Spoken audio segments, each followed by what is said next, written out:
Despite being a platform targeted towards kids and teenagers, Roblox has some of the most toxic communities I've ever seen in my entire life, and it is insane. I've seen hate messages so bad you'd think they were personal, but in reality it's only because someone got killed in a game. In today's video I want to talk about the worst communities on all of Roblox and go over the various things they do which makes them awful. Make sure to subscribe and check out my live channel where I will be face revealing soon with a Japan video because I just got back from Japan. And real quick, allow me to fulfill a contractual obligation. And this is Eneba, the world's biggest online marketplace for games, gift cards, and subscription keys for every platform that you could use, which guarantees the best prices. You, like most people, are probably paying full price for most of your games, but you really don't have to. Games that are as much as $60 on Steam can be heavily discounted on Eneba, around $10 to $20, and sometimes even less. Like look at Sekiro, a game that I was once a top 70 speedrunner in. $60 on Steam, and yet on Eneba you can get it for $23. They've also got Roblox cards, Steam cards, and even Xbox Game Pass. If it's digital and gaming related, Eneba has it. Eneba is safe and secure with verified sellers and is trusted by millions of people globally, including me because I've actually been using Eneba for years. With instant delivery and your purchased items being sent to your email within minutes, and cashback bonuses, which are applicable for tons of orders, saving you even more money on top of the already discounted products. My link for Eneba is down in the description and comment section below, so use it and you'll support me and get the games that you want for cheaper. Now let's get back into the video. Anyway, let's start with the absolutely most vile community on all of Roblox, condo communities. If you don't know what Roblox condos are, they're essentially big hangouts for adults who like children. No, I'm not joking. Condos are games which are often privately advertised to avoid Roblox moderation, which include nudity and sexually explicit content, including like weird scripts in the game's code that breaks down Roblox's chat filters for some reason. I don't know how they do that, but it's weird. Condo games are actually just illegal, like they're really just illegal, and Roblox has been cracking down on them extra hard recently, which is good, but the only problem being that these groups often congregate through Discord, and Discord moderation is really slow when it comes to groups like these, especially since Discord really only responds actively to manual reports done through their ticketing system, rather than for reports done through their quick report feature when you right-click something on Discord. If you're a part of a Roblox condo group, you genuinely deserve death, or you're a victim. And then we have Pressure, which is a much more recent case. However, this game's problems stem mostly from its development team rather than from its community, although some of the members of the community have some disgusting opinions on it as well, which I'll go over in a second. For those of you who don't know, I don't really know the specifics too well, but the lead developer ended up assaulting or harassing the game's composer, including in real life at one of the Roblox event award shows, I forget which one. And while most of the community has been supportive of their composer, who has undergone a traumatic experience, I've seen a lot of people who are advocating for covering up the entire story just so Pressure can continue receiving updates, pushing their own selfish benefit through having fun with the game over the livelihood of someone who was assaulted, and that's just not okay. And I think for those of you on the part of the Pressure community, or just in general the Roblox community, who think like this and think that that should be covered up because you like the game,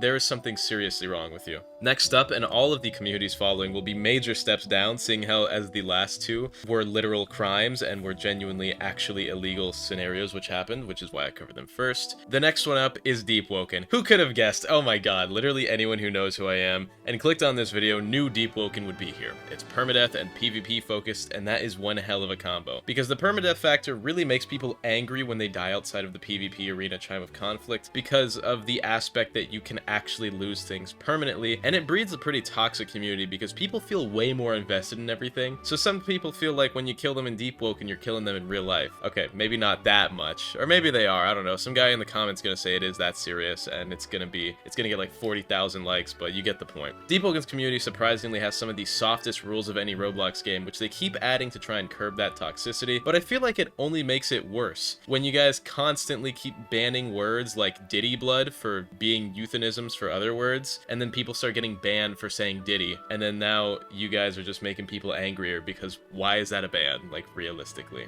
And it's pretty bad, like constantly. Players call each other slurs. Many people have been doxxed over Deepwoken, at least a few hundred people have been banned for doxing related reasons, and Deepwoken's PvP is only becoming worse as it becomes more reliant at high levels on text that people use macros to abuse, and monster spam and mage builds. But that's besides the point, other than the fact that it just makes people have less fun and therefore makes the game even more toxic. And speaking of Deepwoken, there is also its predecessor, Rogue Lineage. I've learned slurs from this game's community. I've been called 30-syllable insults for killing people with 15 minutes of progress, while I also had 15 minutes of actual progress. I've seen people get doxxed, I've seen people buy hacks for the game out of rage, I've seen people get wiped on their main slot, buy an alt to start hacking, and then target and attack the people who went after them, but now they're using hacks to back attach to them and infinite combo them. I watched 4 people in the Rogue League Discord server chain dox each other after they all got wiped in a fight, in a call full of like 30 people, and one of them received a certain explicit neon-colored object in the mail a week later. Rogue Lineage was the doxing capital of Roblox.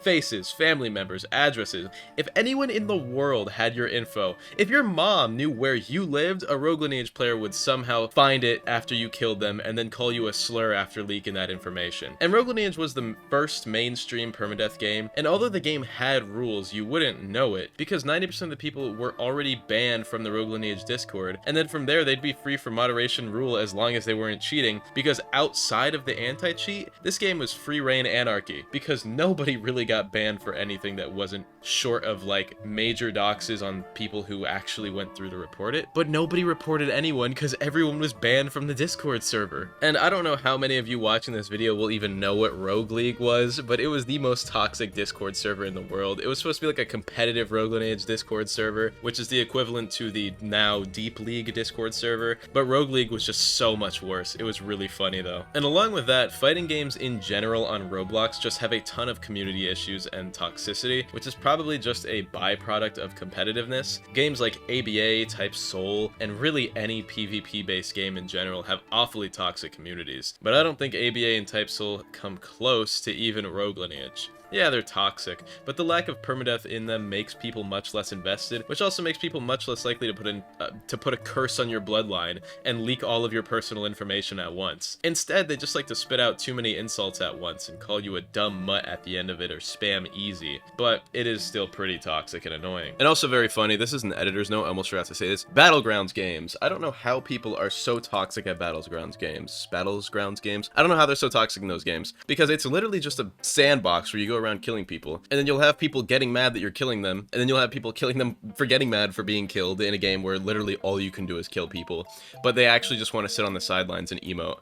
And I've seen people get called very bad words over these stupid little games. It's so dumb, like Jujutsu Shenanigans. I've been called a hard R in voice chat for that game. Which then brings us into asim games, or asymmetrical horror games, which are just Dead by Daylight clones, if you know what Dead by Daylight is. Another game I have like way too much time in. The biggest one being Forsaken, and Forsaken has had a lot of stupid community drama. The game itself is competitive in PvP, so of course it's toxic, similarly to actual Dead by Daylight, and while a lot of that toxicity is really dumb, like imagine a little kid seeing you playing as the killer for the first time, and he runs you around a loop and then calls you weak. But other than that, there have been major bits of community drama which were so bad they led to community managers and developers leaving the team as a whole or stepping away from actually interacting with the community because it sucks to talk to Forsaken players. Wow, that's really funny. The developers don't even want to talk to their community because that's how annoying they are. Anyway, this community is really a majority just annoying little kids, but every once in a while they get worse, and that's the side of it that people really hate.